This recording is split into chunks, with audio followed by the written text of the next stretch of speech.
আমরা অনেক সময় বর্ষার সিজনে লাউ গাছ লাগিয়ে দেশি লাউ গাছ লাগিয়ে খুব সমস্যায় পড়ি। লাউ গাছ টুকটুরে ধরে থাকে, লাল হয়ে থাকে। এই লাল কালা করার জন্য কী করি আমরা? ইউরিয়া সার বা ইয়ার ডিআরপি, এখানে নানান ধরনের সার নিয়ে আমরা করি কি গাছের চতুর মধ্যে এইভাবে ক্ষতি গাছটা দেখাই দাও খুঁজ দেয়, তার বাদে করি কি ফাঁক দিয়ে সার দিই। সার দেওয়ার পরে গাছ কালা হয় বা বড় হয়। কয়েকদিন পরে আবার সেই শিকড়টা পয়সা গাছটা মারা যায়। এখন এই সার ছাড়া কীভাবে গাছ কালা করবে বা বড় করবে? এই যে এখানে দেখেন,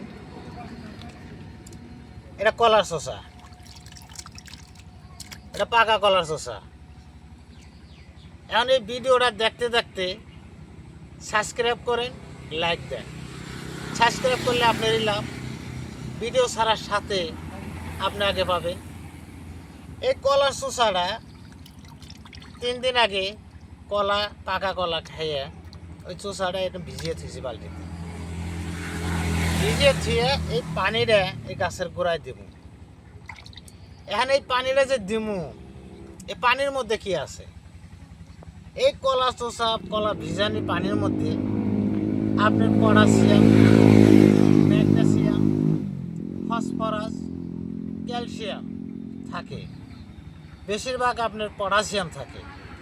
এই পটাশিয়ামে আপনি গাছ গ্রোথ করব, বড় করব, ফুল ধরতে ফল ধরতে সাহায্য করব। আর আপনার ম্যাগনেসিয়ামে গাছ হেউজিয়ে রাখবো, গাছের পাতাটা হেউজিয়ে থাকবো। আর আপনার ফসফরাসে কী কাজ করে?